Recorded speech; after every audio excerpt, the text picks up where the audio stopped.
All right, let's go. We'll wait a few minutes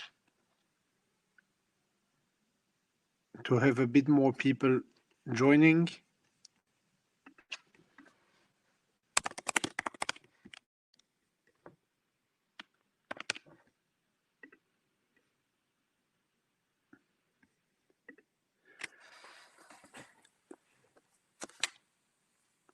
Can everybody hear me well, or someone?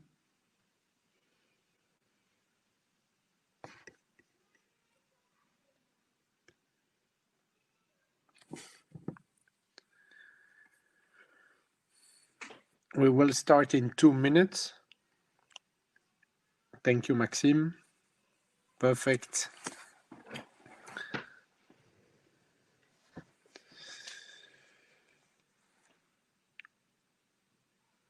Hi, James.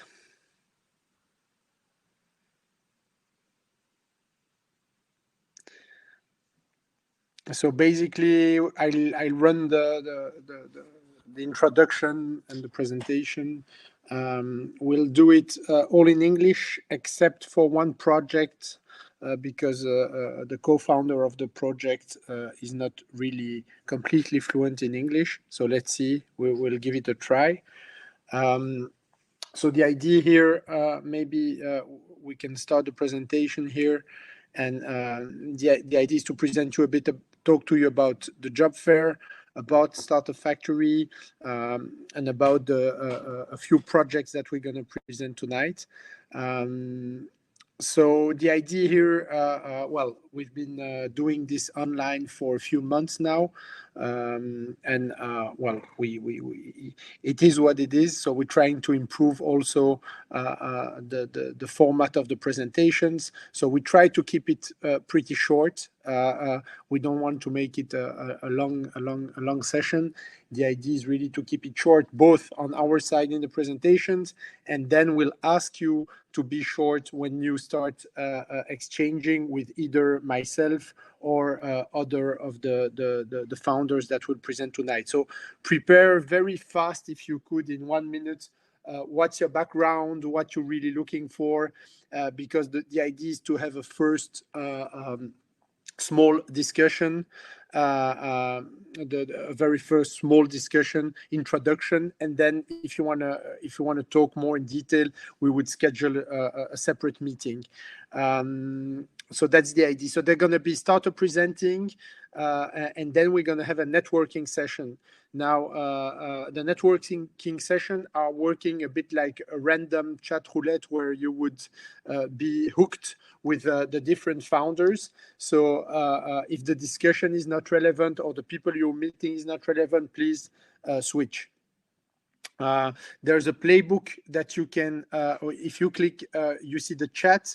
There's a playbook on how to go for the networking sessions. That should be helpful. Sabrina is helping me co-organizing this event, so she will also be joining me in the networking session. So let's continue the press.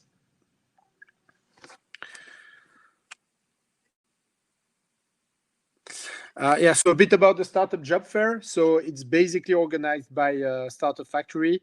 I'm going to present Startup Factory, but we are organizing this event.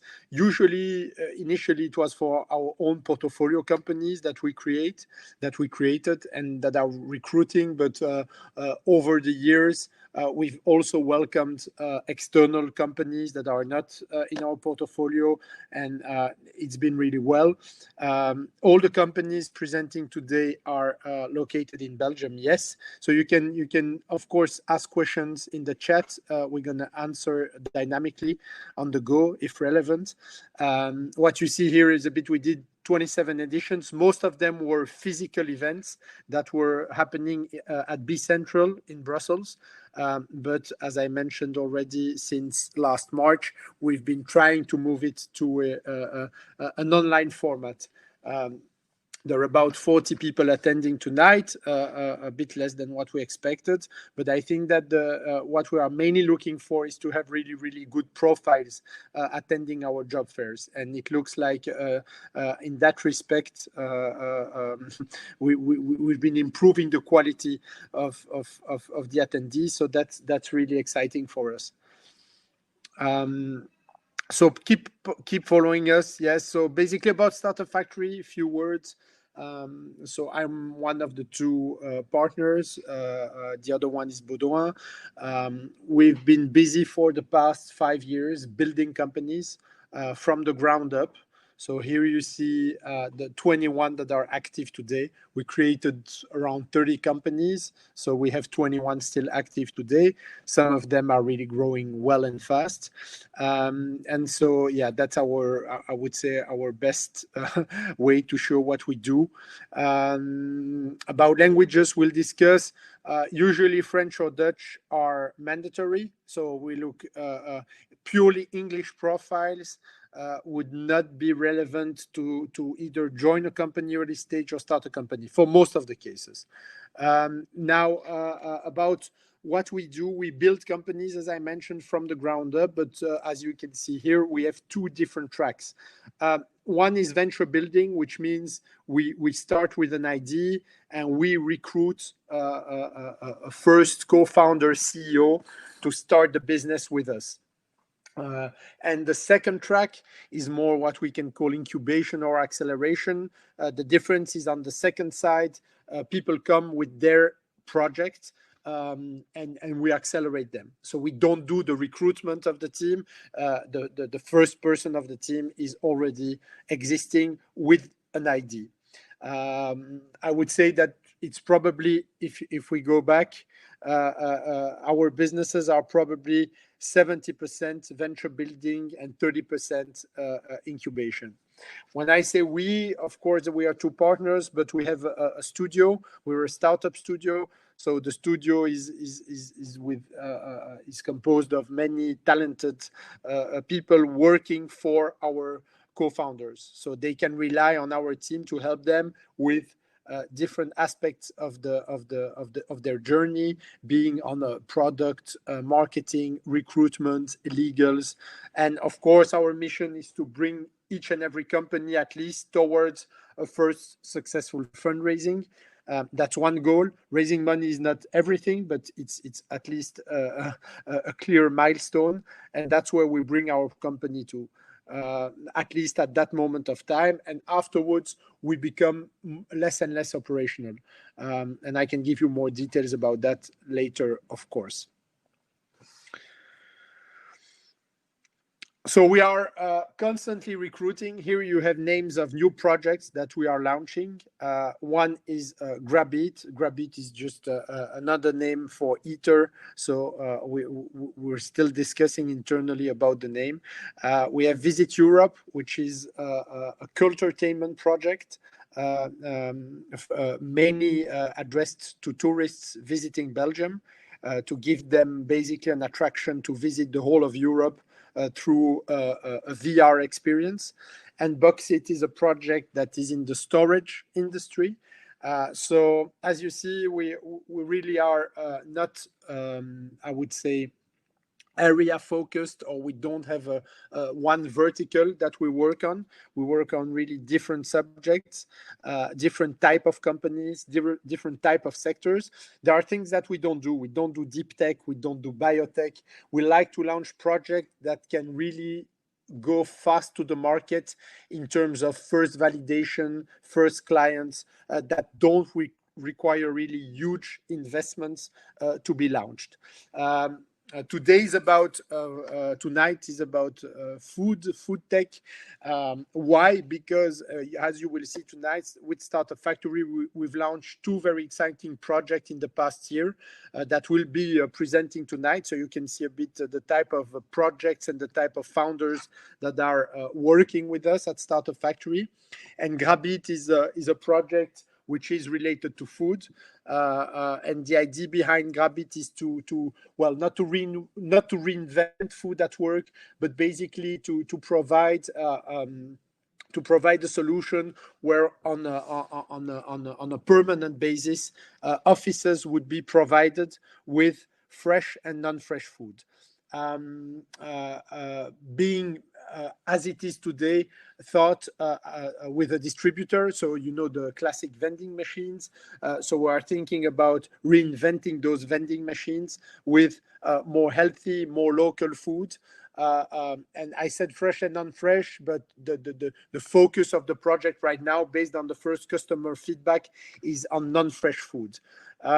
As you can see here on that project, what we did already at Startup Factory, first of all, we investigated the market. We clarified a bit what we think is the right angle to approach a problem. We're not going much further than that before hiring a co-founder on board. It means that it's still pretty open because the first months are really there to validate where we should go.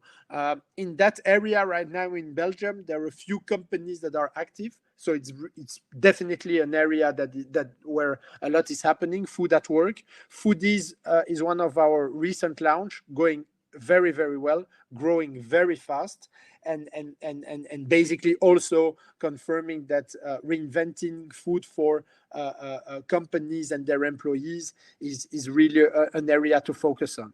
The two other projects I won't spend much time tonight because we're trying also for the first time to be thematic oriented, so it's a clear focus. By the way, I will leave on the chat my email address, so anyone who needs to leave can always send me an email if they want to follow up or have a call. They can always write me. That's it. So next we're gonna have a small movie because the next company or the next company that will be presenting is FoodTech, as I mentioned, which is currently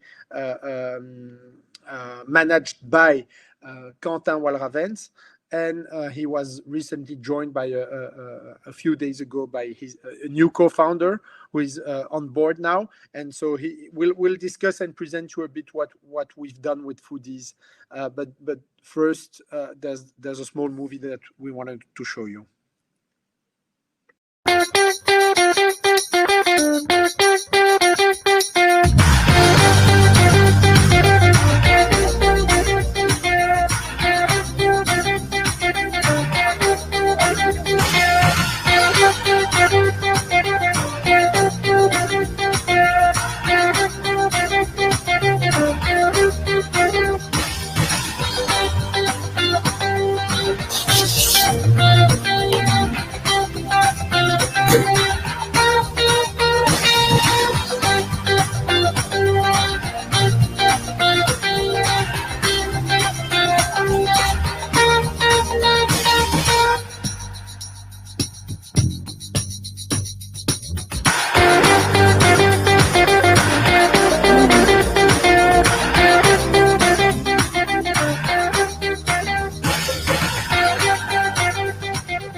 Yes, first time we are mixing. A video and everything. So, hi Quentin. Hello. Welcome on stage. Don't be too stressed, because I know. I'm in the kitchen now because we have a lot of order. Okay. So don't be too stressed. I know that you every time you need to present to a large audience is not easy for you, but everything will be okay. The idea is for you, Quentin, to present basically FoodTech in a few words, and where you are today, eventually the profiles that you're looking for, and then I will ask you a few questions. Okay, perfect. So first, FoodTech. I will start to present FoodTech with basically with a context.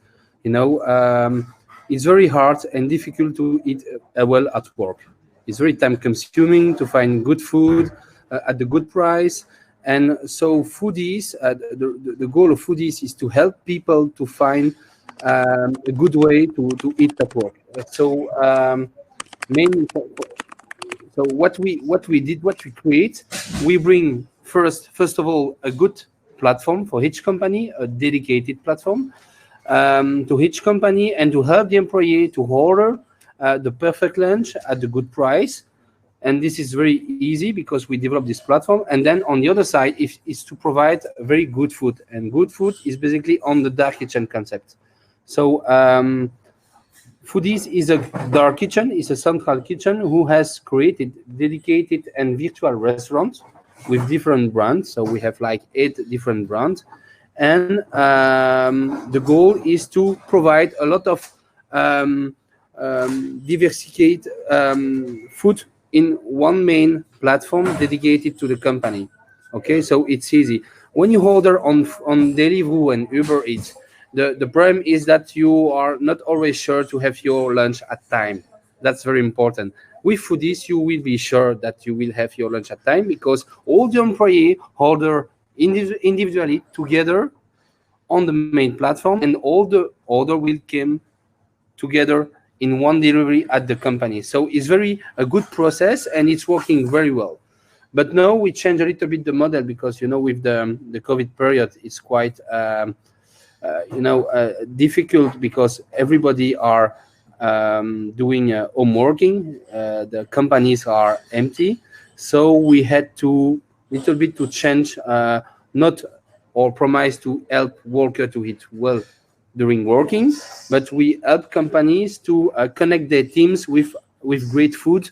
So what we develop like a box concept to help companies to deliver nice lunch, nice apero, nice after work, nice breakfast to the employee for their meetings. For the moment during the COVID period is it's killing the company cultures, and the food is a good tools for company to make to have the team together, to reconnect the team. And we have now, for the moment, we have quite a great success on that. Okay, so food is reinventing food at work, but now with delivering people during the home working, but also we keep delivering people worker at office with our Foodiz platform. So that's the goal of Foodiz. But now Foodiz is quite fast growing, and of course we are looking for talent. Main important, as we have a lot of order, it's operational talent that we need. Clearly, we need people who has good skills of organization, who are also so who know how a restaurant is working, who knows how a kitchen is working, who has a good mindset of this timing, of this way of working, but also who are quite well digital, friendly digital, because we are developing tools to optimize our operations. So that's very important. We need people who are good in operation and also digital friendly. Voila. So that's the main talent that we are looking for the moment. Of course, when we will grow in the next few months, we will need like digital marketing talent. We will need like account manager, because even if we are a digital platform, we have to manage the activities of the companies on the digital platform. So we have to help the company to improve their food services in their platform with good account manager.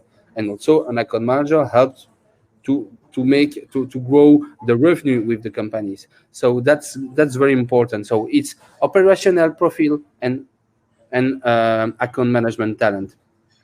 So yes, thank you, Quentin. So this is Foodiz is now. I think you've been active for the past 9 months. You recently raised a round of funding. I would now talk more about your journey as entrepreneur. Yes. Before Foodiz, you experimented also. You started as a CEO of The Fork in Belgium, and afterwards you created Fish Tripper. And so you are really what we can call a serial entrepreneur, but that also means not always succeeding. So maybe you can share a bit how you feel today and share a bit of your experiences. I think I create like 6 companies in my life.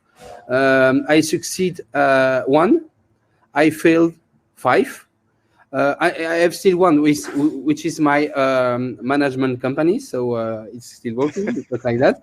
So I think it's not failed, but no, I failed five companies and I succeed 1. And now I think this is the seventh, Foodiz, which is going quite well, but okay, it's not finished, huh? So but now we are quite well succeeding during the last 3 months, because as an entrepreneur, you don't have to be afraid to be afraid. That's very important for me.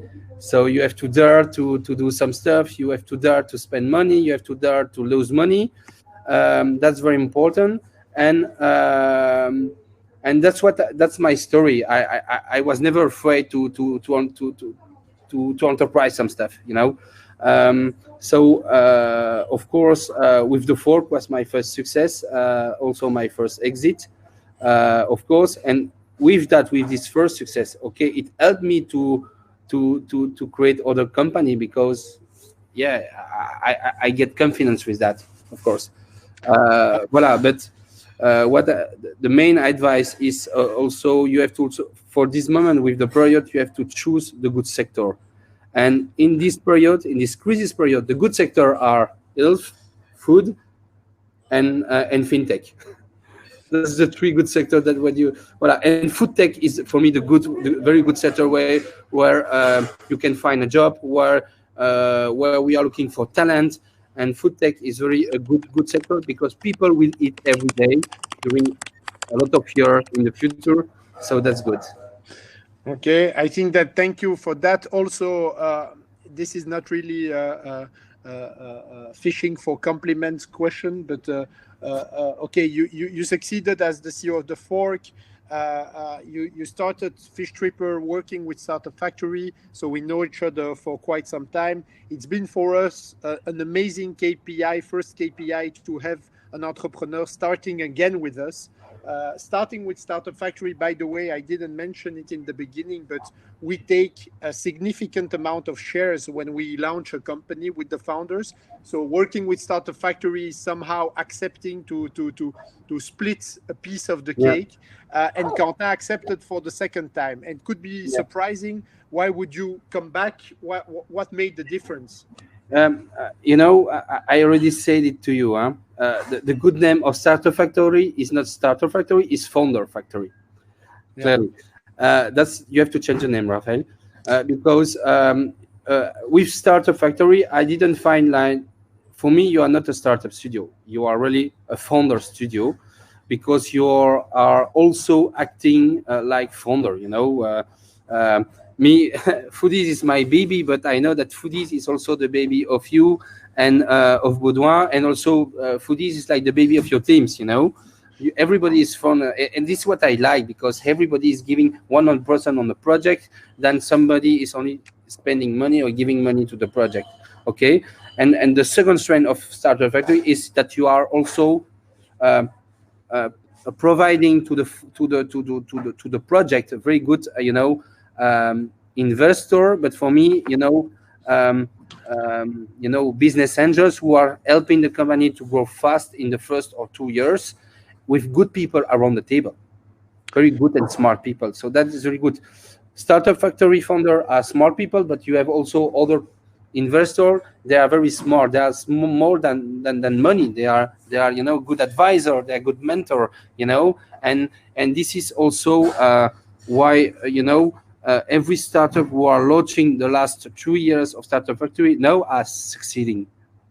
Yeah. So, well, thank you a lot. I would say that we've improved also over the past 4.5 years. We made some learning, some mistakes. What Quentin said here is that we are really initiating projects, putting operational support, considering every project we launch as our own project.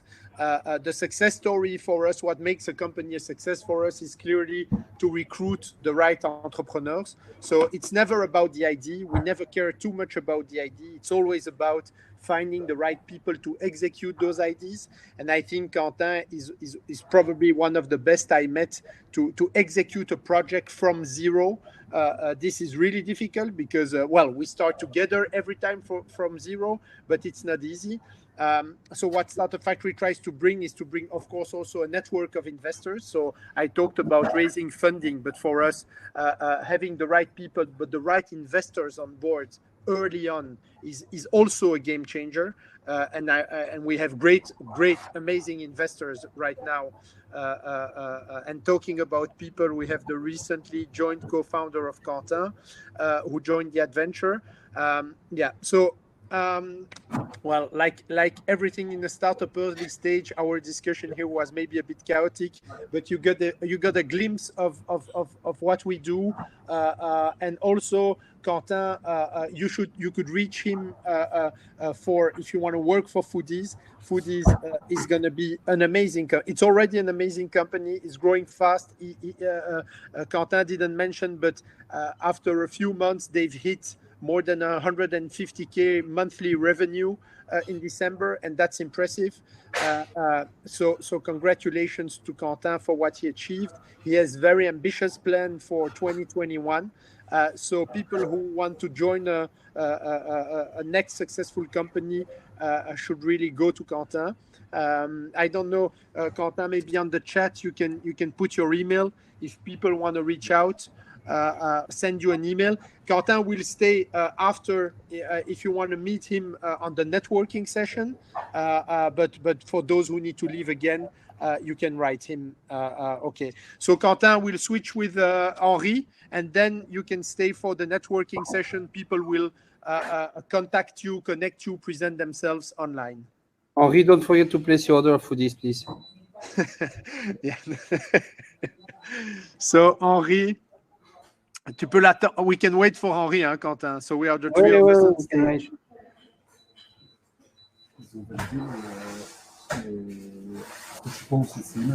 Là-bas. Hi everyone. Hello Henri.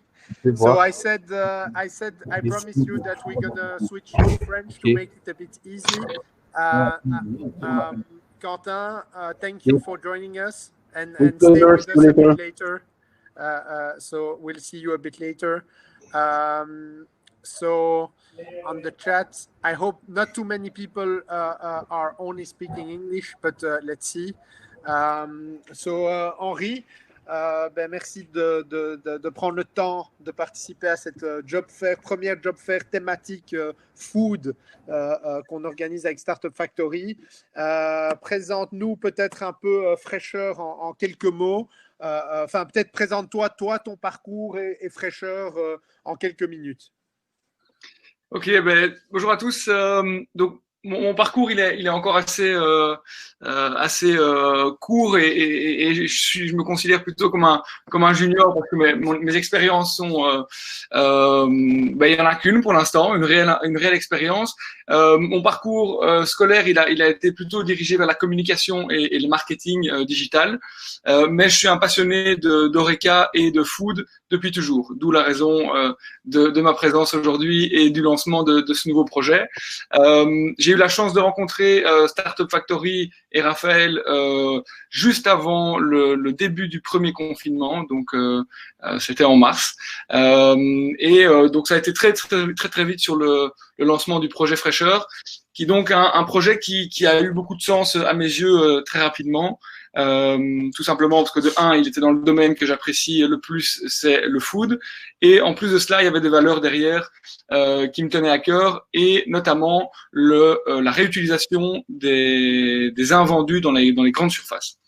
Donc ça, c'est voilà, ma première expérience professionnelle a été dans la restauration. J'ai travaillé pendant 1 an dans une nouvelle chaîne de restaurants, et puis ensuite je me suis dirigé vers ce nouveau projet qui est Freshr, pour lequel je peux vous en dire plus, Raph. Je sais pas si on... Donc en gros, l'idée, c'est peut-être tu racontes un petit peu en 2 mots le partenariat avec Carrefour et puis le fait qu'on est lancé maintenant, qu'on a levé des fonds avec des chouettes invests et un peu les plans pour l'année prochaine, quoi. Ouais.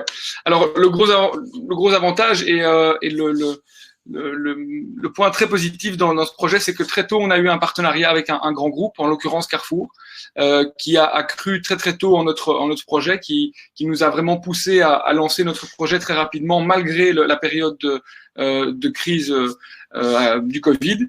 Et donc on a un partenariat qui est très fort, qui fait notre force, parce que Carrefour est aussi un ambassadeur, étant donné qu'on se trouve dans les magasins Carrefour. Carrefour est vraiment un ambassadeur pour nous. Ils nous ont mis à disposition pour notre premier corner qui se trouve en Flandre un stand qui était déjà construit dans lequel on a pu s'installer pour vraiment tester tous nos produits, tous nos processus, etc. Donc ça a été très rapide. On a au mois de septembre fait une première levée de fonds pour préparer l'année 2021 qui nous permettra d'ouvrir environ 8 à 10 nouveaux corners dans les magasins Carrefour. Et donc, c'est quoi vos produits? C'est quoi? Ça fonctionne comment? Alors, Freshr, c'est un concept qui est très simple. On vend des jus de fruits, des smoothies, des soupes, et alors toute une gamme de salades de fruits, fruits à la découpe, etc. Et tous ces produits sont réalisés à base d'invendus en fruits et légumes des magasins Carrefour. Donc tous les jours, on récupère des kilos et des kilos d'invendus de fruits et légumes qu'on retravaille sur place. On enlève les petites parties un petit peu moins belles et on les retravaille sur place en jus de fruits, en smoothie, en salade de fruits. Il faut bien prendre conscience que c'est pas des produits qui sont plus bons à manger. Ils sont juste invendables, souvent de par leur aspect ou par leur calibrage. Donc nous, on récupère tous ces produits, on les retravaille et on les vend en direct, ce qui nous permet d'avoir une qualité de produit qui est vraiment optimale, avec une fraîcheur de produit qui est vraiment aussi optimale pour le client. Alors, par rapport à notre rencontre avec Startup Factory, c'est vrai que tu disais que tu as un profil junior. Moi, je vais expliquer la raison pour laquelle on a décidé de travailler avec toi. Alors, il n'y a pas de CV d'entrepreneur. Je pense que c'est important. Le parcours de Quentin, le parcours d'Henri, le parcours de tous nos fondateurs sont à chaque fois très différents. Donc, on n'a pas de critères. Ce qu'on recherche, c'est des gens qui sont extrêmement motivés, qui ont beaucoup d'énergie et qui ont envie d'apprendre très rapidement et avec lesquels on va savoir travailler. Et forcément, c'est à chaque fois un petit peu un pari, même si après avoir, nous, construit une trentaine de sociétés, on a affûté un petit peu notre sens du recrutement. Et je dois dire qu'avec Henri, on ne s'est pas trompé, heureusement. Et ce que je voudrais, c'est que tu partages un petit peu, comme c'est ta première expérience entrepreneuriale, tu as décidé de te jeter à l'eau, tu t'es dit, je ne vais pas bosser pour un grand groupe, je vais lancer mon propre projet. Qu'est-ce que tu voudrais peut-être partager de ces 6 premiers mois sur ta vie d'entrepreneur, quoi, indépendamment du concept? En toute honnêteté, j'avais toujours eu en tête de lancer mon propre projet, mais j'avais jamais eu le réflexe d'aller chercher de l'aide ailleurs. Et donc en fait, quand le rapprochement s'est fait avec Startup Factory, ça m'est paru un petit peu comme une évidence, de pouvoir mettre en relation des gens qui ont de l'expérience dans les startups et dans l'entrepreneuriat et de pouvoir lancer en même temps un projet qui me tenait à cœur. Donc, ça m'a paru un peu comme une évidence, cette relation entre Startup Factory et moi pour le lancement de ce nouveau projet. Sur les 6 premiers mois, ça a été vraiment d'une aide précieuse.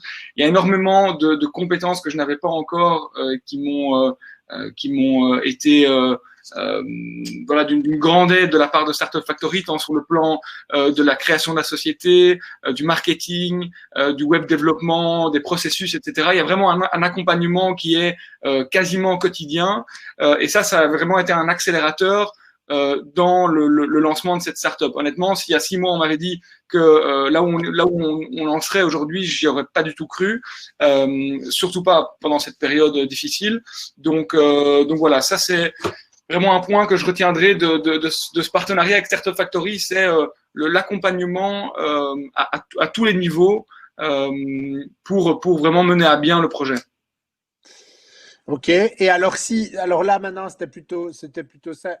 Si tu dois partager quelque chose de plus difficile, quoi, quelque chose de dur, une première leçon, quelque chose d'inattendu. enfin voilà, à quoi est-ce que tu t'étais pas attendu ou qu'est-ce que les difficultés que tu rencontres dans cette trajectoire ou en tout cas dans cette première partie? Mais en tant qu'entrepreneur, les challenges sont quotidiens, hein, donc ça va dans tous les sens. Cette période en plus n'aide pas, mais rajoute du piment au challenge.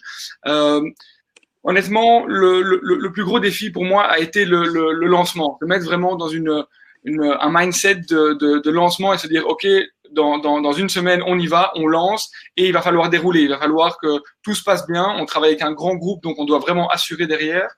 Et pour moi, ça a été le plus gros challenge, la plus grosse barrière.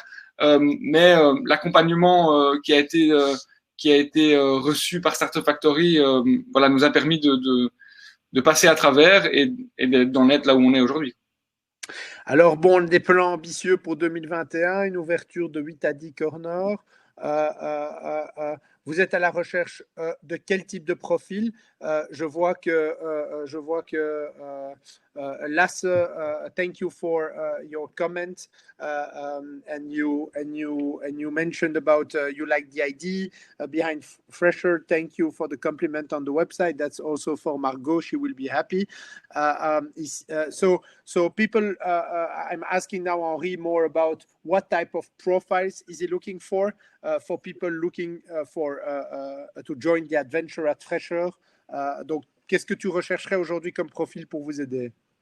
Ben, aujourd'hui, le réel challenge, c'est de créer un mouvement général autour du projet Freshr.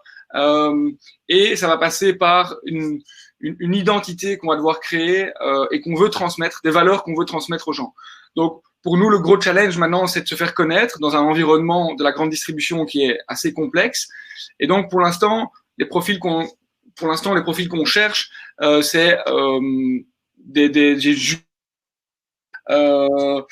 personnes qui vont pouvoir transmettre nos valeurs, des personnes qui sont à l'aise avec la rédaction, avec les relations presse, le développement marketing, digital, etc., pour vraiment développer le concept Freshr et transmettre nos valeurs. Ok. Peut-être que tu peux laisser aussi ton petit mail là dans le chat sur scène. I have a comment here from JJ talking about the number of wholesale platforms B2B. I think that well, you're right. It's not crowded yet. I think there's room for many companies to disrupt a bit how B2B food sourcing is happening. So I'm not seeing this as any type of problem. I think that it's healthy to have competition. Well, even if Belgium is a small market, there's room for a few players. So definitely yes, it's something that is happening right now. Alors voilà, Henri, merci d'être venu, merci pour ta présentation. Et alors, ce qu'on va faire, Sabrina va switcher. Donc ici, you can all see on your left side that you have a networking, réseautage for those in French. So you click on the if you read the playbook that we prepared, then you know what to do. Else, you can go on the networking session, which is open now. Again, keep it very brief, and then I hope you're going to join us for many other events. Thank you all for joining, and we will probably meet with some of you face to face right now. Okay. So here is a slide explaining about the matchmaking and the private one-to-one. So there's a random possibility that's the automated one-to-one matching, and then you can do a private chat. Thank you. Let's try this. It's a bit of a new format, the both options. So let's see. Thank you. Bye.